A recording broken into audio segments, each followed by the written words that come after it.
Em qualquer lugar que você estiver, receba a nossa saudação em nome do Senhor Jesus. Paz seja sobre a sua vida.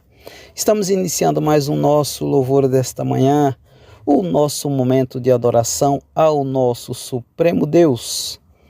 E eu quero iniciar lendo a palavra do Senhor no Salmo 71, súplica de um ancião. Em ti, Senhor, me refugio, não seja eu jamais envergonhado. Livra-me por tua justiça e resgata-me. Inclina-me os teus ouvidos e salva-me. Sê tu para mim uma rocha habitável, em que sempre me acolha. Ordenaste que eu me salve, pois tu és a minha rocha e a minha fortaleza. Livra-me, ó Deus, Deus meu, das mãos do ímpio, das garras do homem injusto e cruel, pois tu és a minha salvação. O Senhor, meu Deus, a minha confiança desde a minha mocidade. Senhor Deus, a minha confiança desde a minha mocidade. Tu és, ó Deus, a minha esperança. O Senhor é a nossa esperança, é a nossa rocha habitável. Queridos irmãos, nós estamos aqui para entregar as nossas vidas nas mãos de Deus neste momento. Senhor, nosso Deus, meu Pai querido, estamos aqui, Senhor, teus servos, buscando a tua presença. Senhor, o Senhor é a nossa rocha habitável. O Senhor é a nossa esperança. A nossa confiança está em ti, Senhor, pois tu és o Deus da nossa salvação desde a nossa mocidade. A nossa confiança, a nossa esperança é depositada em ti, Senhor, porque o Senhor dirige as nossas vidas. O Senhor é quem dirige os nossos passos. O Senhor é o sustentador de todas as coisas. Todas as coisas estão em tuas mãos, meu Pai. Nós, teus servos, queremos então suplicar que o Senhor possa dirigir as nossas vidas com o teu poder, com a tua graça, com a tua sabedoria divina, Senhor. Toda sabedoria pertence a ti. O Senhor conhece todas as coisas. O Senhor conhece o nosso coração, o nosso ser, o nosso interior. Senhor, derrama a tua paz, meu Pai, na vida de todos aqueles que estão compartilhando conosco, todos aqueles que compartilham, que a tua graça, a tua cura, a restauração alcance a todos, ó Deus, neste momento, meu Pai. Nós clamamos a ti, Senhor. Derrama, Senhor, avivamento em nossas vidas, restauração em nossas vidas, pois em ti esperamos. Nós confiamos no teu bendito e santo nome, em nome de Jesus. Amém.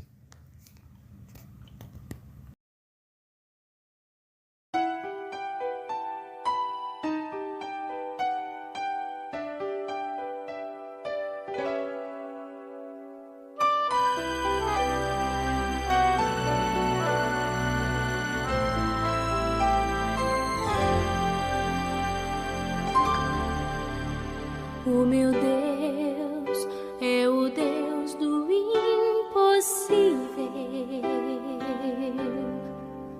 Jeová Jireh, o grande El Shaddai,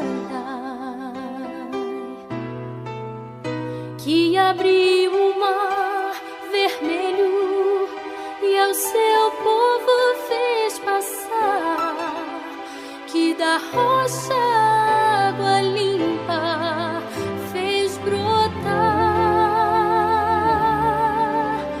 O meu Deus é o Deus do impossível, que liberta encarcerados das prisões, faz da estéril mãe de filhos, restaura a alma do ferido e dilata o amor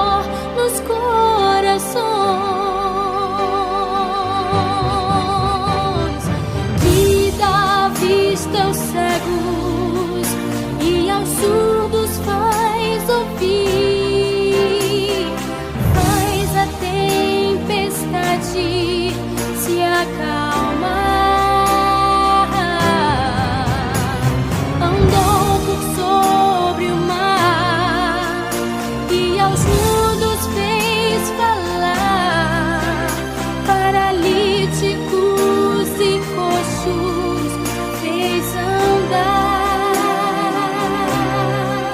Oh, oh, oh, oh. O meu Deus é o Deus do impossível. É o mesmo hoje e sempre há de ser. O meu Deus é o Deus do impossível e fará o impossível pra você. E fará o impossível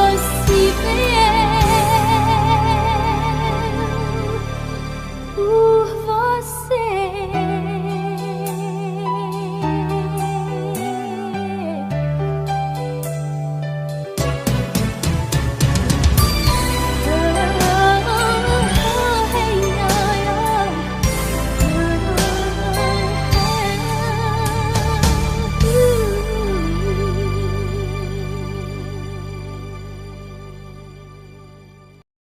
Olá, você que me ouve nessa manhã com Deus.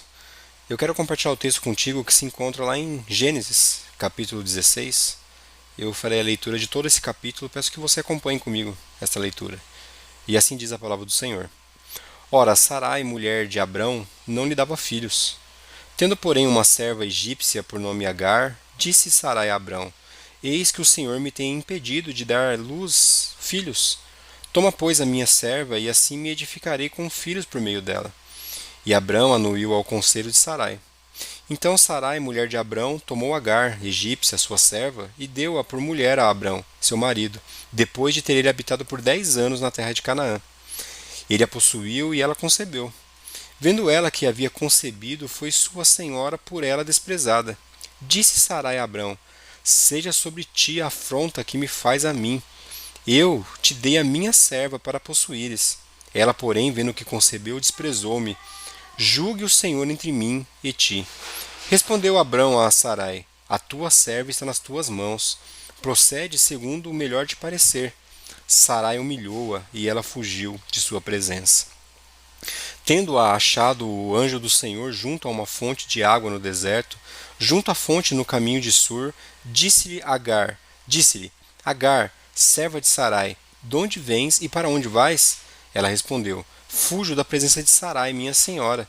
Então lhe disse o anjo do Senhor: Volta para tua senhora e humilha-te sob as suas mãos. Disse-lhe mais o anjo do Senhor: Multiplicarei sobremodo a tua descendência, de maneira que por numerosa não será contada. Disse-lhe ainda o anjo do Senhor: Concebeste e darás à luz um filho, a quem chamarás Ismael, porque o Senhor te acudiu na tua aflição. Ele será entre os homens como um jumento selvagem. A sua mão será contra todos, e a mão de todos contra ele. E habitará fronteiro a todos os seus irmãos. Então ela invocou o nome do Senhor que lhe falava: Tu és Deus que vê. Pois disse ela: Não olhei eu neste lugar para aquele que me vê? Por isso aquele poço se chama Ber-Lai-Roi. Está entre Cádiz e Bered. Até aqui a palavra do Senhor. Meus irmãos, para Sarai, a única coisa pior que uma terra estéril era um útero estéril. Assim, voltando-se para o costume da sua cultura, ela disse para o seu marido, Abrão, para dar seus filhos através da sua empregada egípcia, Agar. Mas quando Agar concebeu, Sarai ficou ressentida e maltratou Agar, que então fugiu.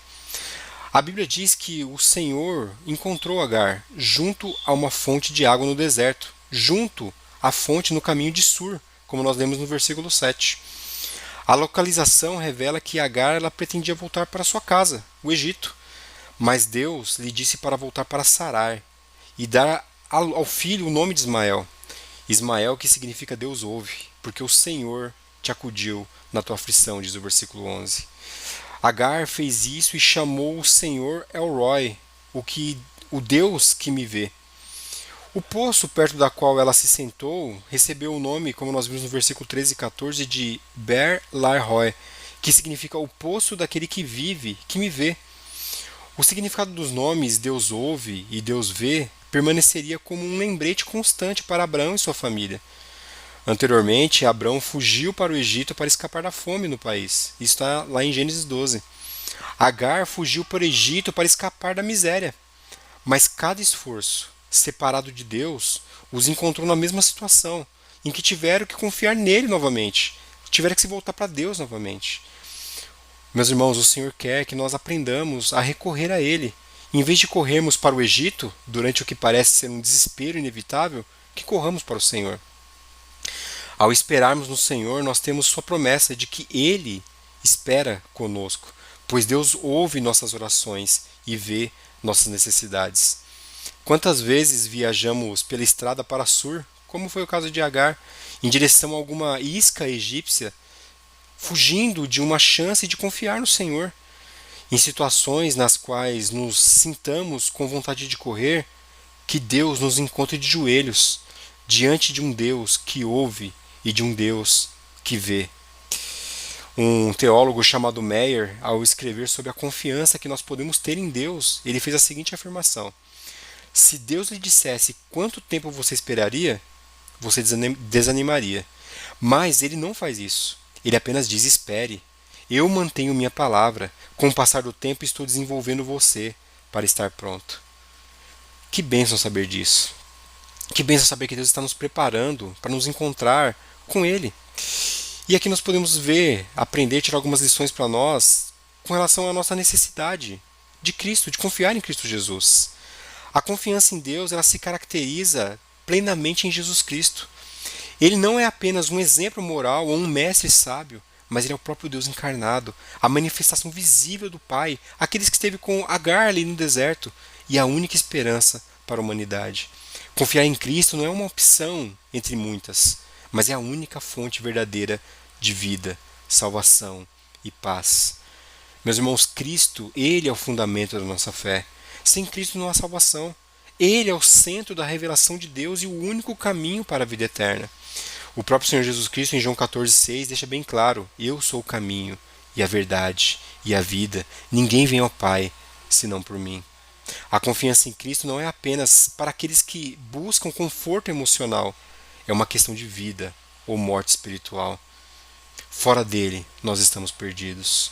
Mas também Cristo é o único mediador entre Deus e os homens. A razão pela qual nós devemos confiar em Jesus é que Ele é o único mediador entre nós e Deus. O apóstolo Paulo, quando escreve sua carta a Timóteo, no capítulo 2, versículo 5, ele diz que só há um Deus e um só mediador entre Deus e os homens, Cristo Jesus, homem. Meus irmãos, nenhum esforço humano, nenhuma religião ou moralidade pode nos reconciliar com Deus, apenas Cristo, por meio da sua obra redentora na cruz, pois Ele nos restaura ao Pai. E também Cristo, Ele prova o amor de Deus por nós. Muitas vezes nossa dificuldade em confiar em Deus vem da dúvida: será que Ele realmente se importa comigo? Talvez fosse essa a dúvida de Agar. Será que Ele se importa? E a resposta definitiva foi dada na cruz. O apóstolo Paulo, em Romanos, capítulo 5, versículo 8, diz que Deus, ele prova o seu amor para conosco, porque pelo fato de ter Cristo morrido por nós, sendo nós ainda pecadores. A cruz de Cristo é a maior demonstração de que nós podemos confiar em Deus. Ele não nos abandonou ao pecado nem à morte, mas entregou seu próprio Filho para nos salvar. Veja que Cristo, então, Ele é a nossa segurança na vida e na morte. Se confiamos em Jesus, sabemos que nossa salvação está garantida. Não por nossos méritos, não por algo que nós podemos entregar ou fazer, mas pela sua obra perfeita.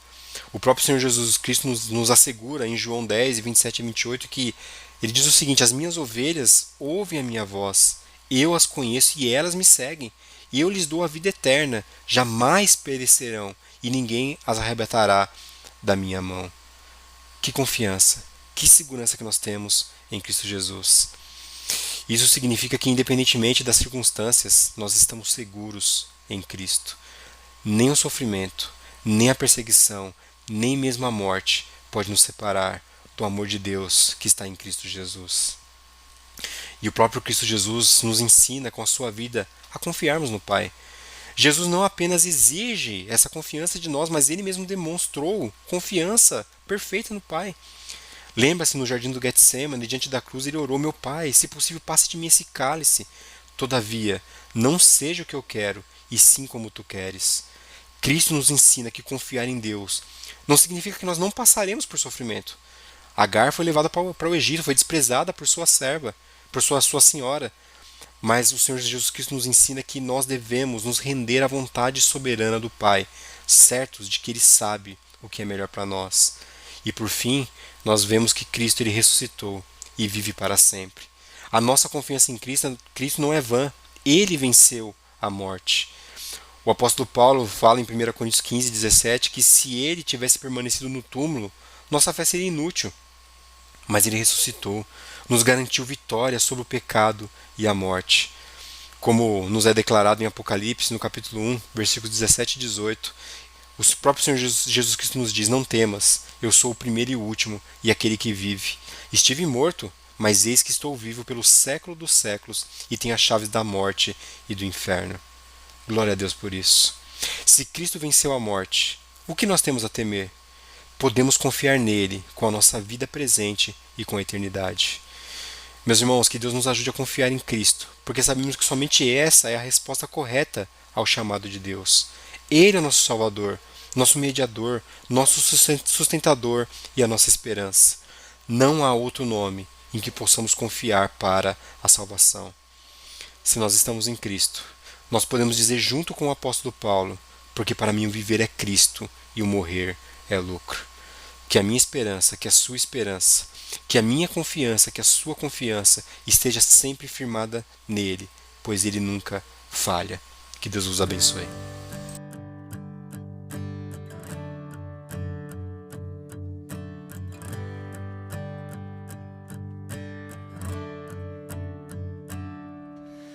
Como agradecer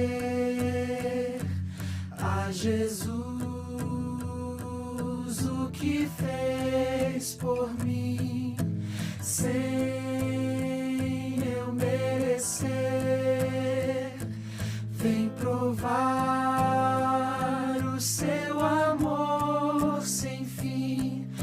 As vozes de 1 milhão de anjos não poderiam expressar a gratidão que vibra em meu ser,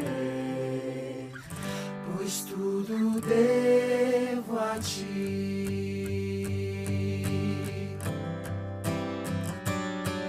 A Deus seja a glória, a Deus seja a glória, a Deus seja a glória pelo que fez por mim.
Como agradecer por todos os benefícios do Senhor para comigo? Como agradecer pelo bem que tens feito a mim?